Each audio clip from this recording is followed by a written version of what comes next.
चरम केशवं बादरायणं सूत्रभास्कृतौ वन्दे भगवन्तौ पुनः पुनः ईश्वरो गुरुरात्मेति मूर्तिभेद विभागिने व्योमव्याप्त देहा दक्षिणामूर्तये नमः। ओम शांति शांति शांति। वसुदेव सुतं देवं कंसचारूढमर्दनं देवकी परमानंदं कृष्णं वन्दे जगद्गुरुं।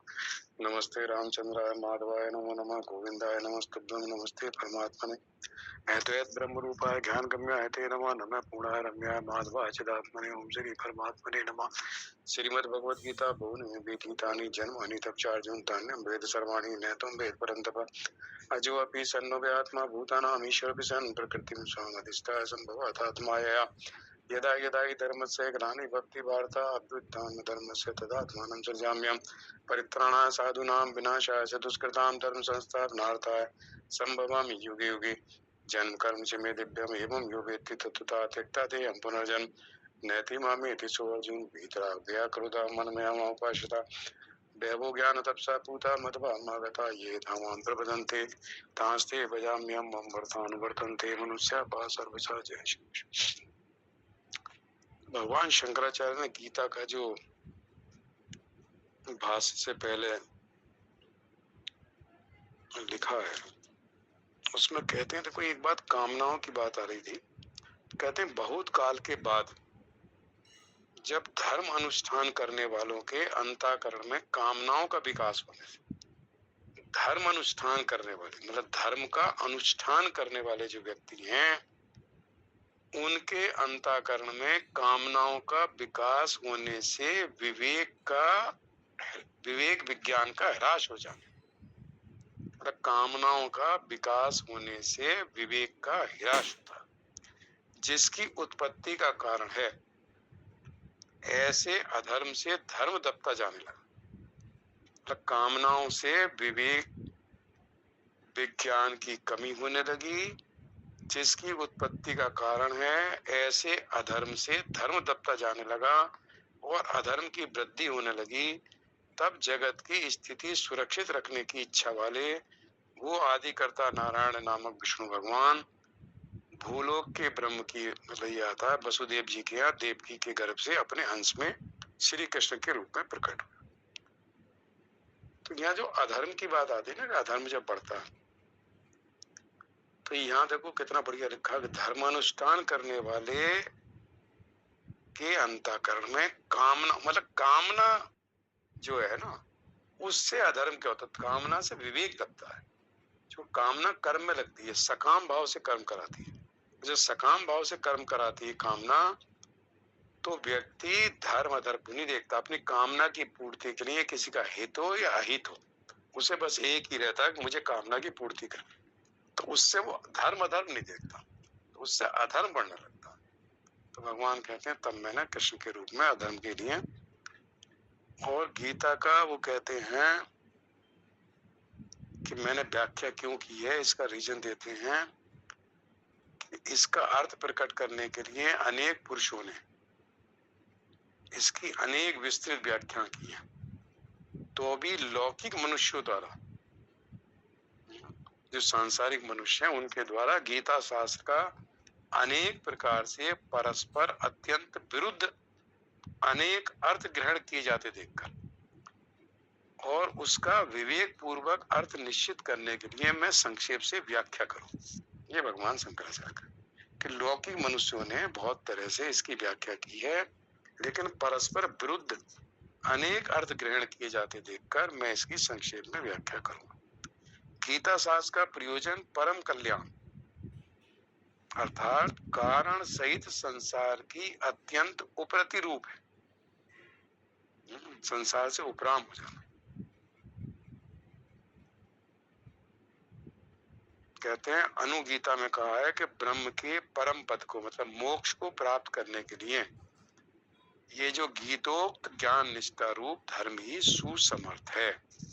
जो गीता में ज्ञान निष्ठा की बात आती है।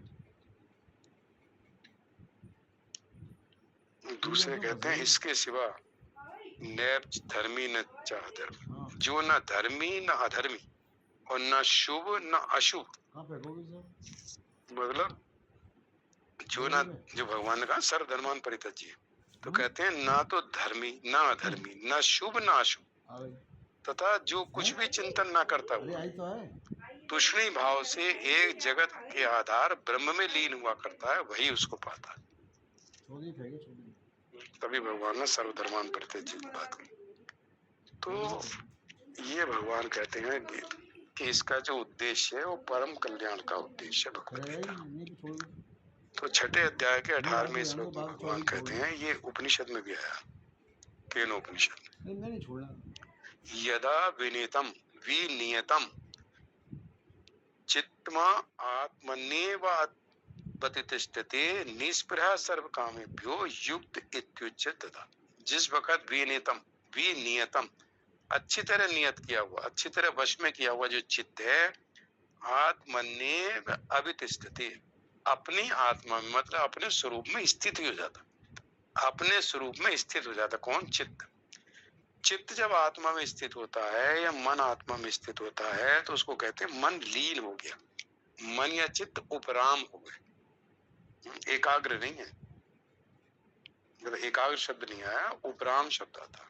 उपराम का मतलब है उस तरह का लीन हो जाना, उसकी कोई अपनी सत्ता नहीं है, मन नाम की कोई चीज नहीं है। मन और चित्त ये सब अंतःकरण पूरी तरह से जब लीन हो जाता है, आत्मन्येव अवतिष्ठते, आत्मा में अपने स्वरूप में जब स्थित हो जाता है, निस्पृहा सर्व कामेभ्यो, तो संपूर्ण पदार्थों से, सारी कामनाओं से, सारी इच्छाओं से ऐसा व्यक्ति निस्पृहा हो जाता। कोई इच्छा, चूंकि इच्छा तो तब रहेगी जब मन लीन हो चुका है, चित्त लीन हो चुका है, मतलब अंतःकरण लीन हो चुका है। तो ये जो कामनाओं से जो बात हो रही थी अभी, कि कामनाओं से उसका जो विवेक है वो हिराश हो जाता, मतलब विवेक की कमी हो जाती, विवेक लुप्त हो जाता कामनाओं से। तो जब चित्त मन ये लीन हो जाते हैं, इनकी अपनी कोई सत्ता नहीं रहती, तो निस्पृहा सर्व कामेभ्यो, सारी कामनाओं से, सारी इच्छाओं से वो पूरी तरह से अपेक्षा रहित हो जाता, कोई उसकी इच्छा नहीं रहती।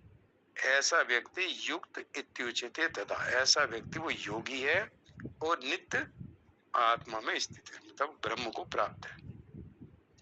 तो ये जो बात होती है कि कब कितने जन्म में ब्रह्म की प्राप्ति होगी, कितने साल लगेंगे, कितना समय लगेगा, तो भगवान कहते हैं यदा, जिस क्षण चित्त उपराम हो जाता है, चित्त आत्मा में स्थित हो जाता है, मन आत्मा में स्थित हो जाता है, अपने स्वरूप में स्थित, मतलब लीन हो जाता है, उपराम हो जाता, उसी समय वो व्यक्ति योगी है ऐसा कहा जाता। मतलब योगी मतलब योग में स्थिति, मतलब अपने स्वरूप में स्थिति, समत्वम योग उच्यते, तो उसकी स्थिति अपने स्वरूप में है। तो इस कहते हैं जिस क्षण ऐसा होता उसी क्षण, तो उसको कहते हैं कि लेकिन इस तक पहुंचने के लिए, यहाँ तक पहुंचने के कितने साधनों की आवश्यकता है। वो ध्यान योग करेगा, कर्म योग करेगा, ज्ञान योग करेगा, भक्ति योग करेगा, शुद्ध अंतःकरण होगा, पवित्र अंतःकरण होगा, कोई विकार राग द्वेष वगैरह नहीं है, इच्छाएं उसके मन में नहीं जागृत होती, उतनी होती हैं जो शरीर के निर्वाह के लिए होती है। नए नए कर्म में आरंभ नहीं करता, समारंभ, कोई नया कर्म आरंभ नहीं करता, शांत रहता है, ब्रह्माकार वृत्ति बनी रहती है, चित्त शांत रहता है, उपराम रहता है, लीन होता है। तब धीरे धीरे धीरे धीरे तब यहाँ 18वें श्लोक तक पहुंचता।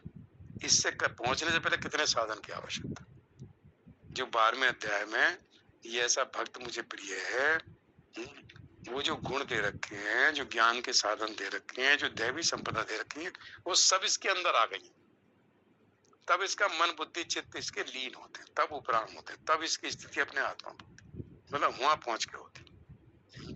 और ऐसे व्यक्ति के बारे में भगवान कहते हैं जो स्वरूप में स्थित हो जाता है, उसकी चित्त की कैसी स्थिति होती है। तो ये कहते हैं 19वें श्लोक में, यथा दीपो निवातस्तो नेंगते सोपमा स्मृत योगिनो यत चित्तस्य युञ्जतो योगमात्मन। यथा दीपो निवातस्त, जैसे दीप निवातस्था का मतलब स्पंदन रहित वायु के स्थान में, मतलब वायु में एक स्पंदन होता है, हल्की हल्की हवा चल रही हल्के हल्के झोंके से, और एक स्पंदन के रहित जो वायु, मतलब कोई उसमें बिल्कुल वायु भी एक तरह से शांत है। अगर वायु चल रही होगी तो लो जो है हिलती डुलती रहेगी वायु के कारण, तो वायु क्या स्पंदन रहित है, कोई स्पंदन नहीं है वायु, और दीपक जल रहा है। तो दीपक की लो जो है, जैसे स्पंदन रहित वायु के स्थान में स्थित दीपक की लो, तो स्पंदन रहित वायु का मतलब है कि मन में कोई संकल्प विकल्प नहीं आ रहा, जैसे हवा में कोई स्पंदन नहीं है। तो ऐसी दीपक की लो ना इंगते, नेंगते ना इंगते मतलब चेष्टा रहित हो जाती। ऐसा योगिनो यत चित्तस्य युंजतो योग मत, ऐसा योग का अभ्यास करते हुए वश में किए हुए चित्त वाला, यत चित्त से वश में किए हुए चित्त वाला योगी के चित्त की वैसी उपमा कही गई। तो जैसे दीपक की लो स्पंदन रहित वायु के स्थान में बिना हिले डुले, अब कहते हैं मंगल भवन लो जो है अमंगल हारी, इतनी हल्की सी है चूंकि लगातार चलती रहती, लगता है कि स्पंदन रहित वायु में भी लेकिन हल्का हल्का हल्का सा बहुत जोर से अगर बहुत जरा सी और वायु चल रही हो, वायु तो उपमा इसलिए दी है जैसे मन में हमेशा कोई ना कोई संकल्प विकल्प आता जाता रहता, लेकिन एक विषय आया खत्म हो गया, दूसरा आया खत्म हो गया, तीसरा आया खत्म हो गया।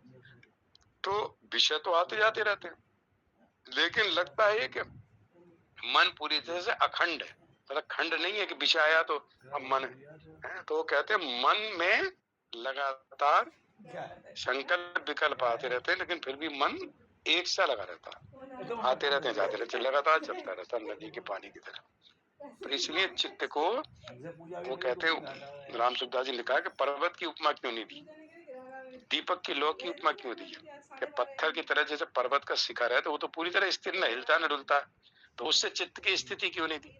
कहते हैं जैसे लौ जो है चंचल है, थोड़ी बहुत हिलती डुलती रहती है, ऐसी मन जो है वो भी चंचल है।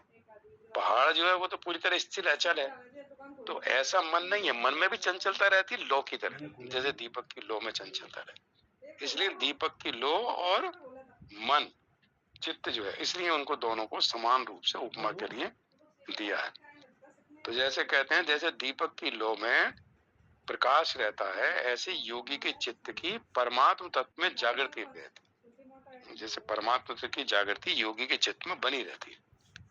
यह जागृति सुसुप्ति से विलक्षण है, क्योंकि सुसुप्ति में क्या होती है, सुसुप्ति और समाधि, तो सुसुप्ति में भी संसार की निवृत्ति हो जाती है, समाधि में संसार की निवृत्ति हो जाती है, लेकिन सुसुप्ति में जो हमारी चित्त की वृत्ति है वो अविद्या में लीन हो जाती है। तो सुसुप्ति में लीन हो जाती है चित्त वृत्ति, इस अज्ञान में अविद्या में लीन हो जाती है, इसलिए उसके केवल लगता है सुख से सोया, लेकिन समाधि में चित्त वृत्ति जागृत रहती है, तो उसने अपने स्वरूप की का अनुभव होता है, मतलब स्वरूप का ऐसा लगता है कि देखो कितना शांत स्वरूप है, कितना आनंद स्वरूप है, तो वहां उसको अपने स्वरूप की दीपक की लौ की तरह अपने स्वरूप की जागृति रहती है। तो इसलिए इस उदाहरण में दीपक की लौ की तरह, लेकिन इसका पिछले श्लोक से मतलब है कि जब चित्त हमारे भस्म होता है, अंतःकरण भस्म होता है, तो चित्त जैसे अपने स्वरूप में स्थित होता है, उसी तरह से वो यहाँ दीपक की लौ की तरह दे रहा है जब चित्त। तो इसलिए जब ध्यान में बैठते हैं या कुर्सी पे बैठे हैं आंख बंद करके, कोई काम नहीं है, तो धीरे धीरे सांस को देखते रहे, सांस आया सांस गया, सांस आया सांस गया, सांस पर थोड़ा ध्यान लगाया और फिर सांस के ध्यान को भी छोड़ दिया। तो मन में जब सांस पर ध्यान लगाते हैं तो मन में उतनी देर कोई संकल्प विकल्प नहीं आता। शिव पुराण में और एक तरीका बताया था कि जब हम बैठते हैं, जब भी बैठे रहते हैं तो हमारे जो दांत हैं वो मिले रहते हैं ऊपर नीचे, और जीभ जो है तालुका से ऊपर लगी रहती है, ये सबकी स्थिति होती है हमेशा। मतलब दांत कहीं ना कहीं स्पर्श करते रहेंगे और जीभ जो है किसी भाग को टच करती रहती। तो कहते हैं कि जब हमारे दांत आपस में ना मिले, मतलब मुंह पूरा ना खुले, बिल्कुल इतना मत, जरा सा ऊपर नीचे के दांत आपस में ना मिल रहे और जीभ बीच में हो स्थिर, कहीं टच ना कर रही, ऐसा करने से मन में संकल्प कम होने लगते हैं। ये शिव पुराण में आया था ध्यान के ऊपर। तो उस वक्त मन में विचार जो है थोड़े से कम होने लगे। तो मन में संकल्प कम होने से मन धीरे धीरे वृत्ति रहित जब हो जाता है, विषयों से रहित होता है, तो मन क्या होता है, जो चंचल मन है वो शांत होता है और बुद्धि स्थिर होती है। जब मन शांत होता है, बुद्धि स्थिर होती है, मतलब अभी ध्यान में नहीं बैठे, बस कुछ समय के लिए कुर्सी में बैठे हैं, लेटे हुए हैं। कई बार नींद में जाने से पहले नींद नहीं आ रही तो किसी तरह से सांस पे ध्यान देते हुए मन में अगर संकल्प विकल्प नहीं आएंगे तो मन शांत होगा।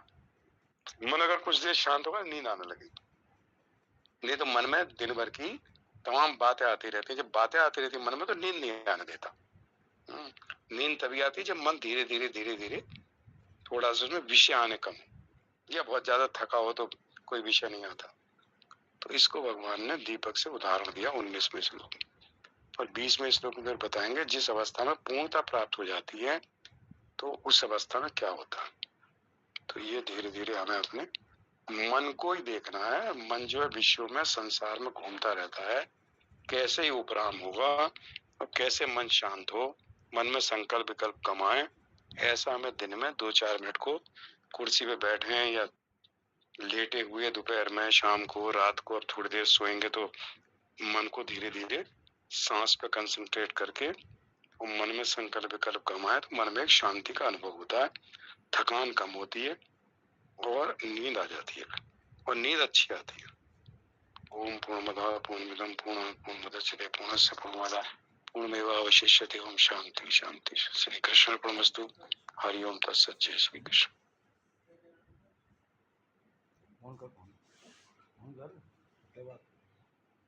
जय श्री कृष्ण।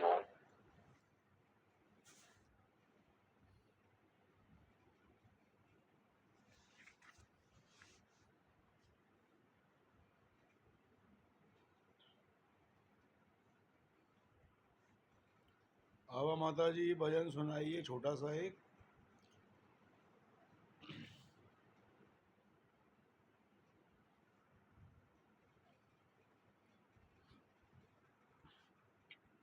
जय श्री कृष्ण।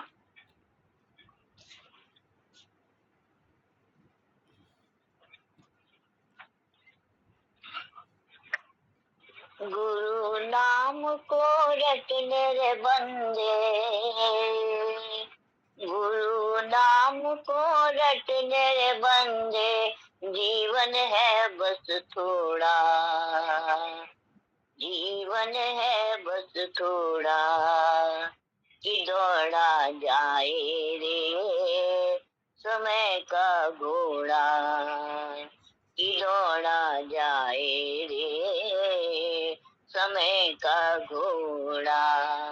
गुरु नाम को रटने रे बंदे, प्रभु नाम को रटने रे बंदे, जीवन है बस थोड़ा, कि दौड़ा जाए रे समय का घोड़ा, कि दौड़ा जाए रे समय का घोड़ा। पल पल बीत रही जिंदगानी, पल की चिंता कर ले रे प्राणी, पल पल बीत रही जिंदगानी, कल की चिंता कर ले प्राणी। ना जाने कब टूट पड़े रे, ना जाने कब टूट पड़े रे, माथे पे काल हथौड़ा, कि दौड़ा जाए रे समय का घोड़ा, कि दौड़ा जाए रे समय का घोड़ा। दसों दिशाओं के दरवाजे कहते रोज बजा कर बाजे, दसों दिशाओं के दरवाजे कहते रोज बजा कर बाजे। बताए दुनिया वाले तूने, बताए दुनिया वाले तूने, कितना पुण्य जोड़ा, कि दौड़ा जाए रे समय का घोड़ा, कि दौड़ा जाए रे समय का घोड़ा। गुरु गुरु नाम को रटने रे बंदे, प्रभु नाम को रटने रे बंदे, जीवन है बस थोड़ा कि दौड़ा जाए रे समय का घोड़ा। चल भाई कर ले गुरु की भक्ति, भक्ति में है अद्भुत शक्ति। चल भाई कर ले प्रभु की भक्ति, भक्ति में है अद्भुत शक्ति। इस भक्ति ने करोड़ों लोगों का, इस भक्ति ने करोड़ों लोगों का पथ है मोड़ा कि दौड़ा जाए रे समय का घोड़ा। इस भक्ति ने करोड़ों लोगों का पथ है मोड़ा कि दौड़ा घोड़ा कि दौड़ा जाए रे समय का घोड़ा। गुरु नाम को रट ले रे बंदे, प्रभु नाम को रट ले रे बंदे, जीवन है बस थोड़ा कि दौड़ा जाए रे समय का घोड़ा कि दौड़ा जाए रे समय का घोड़ा। सभी को सादर प्रणाम, सादर नमन। जय श्री कृष्णा। जय श्री कृष्ण।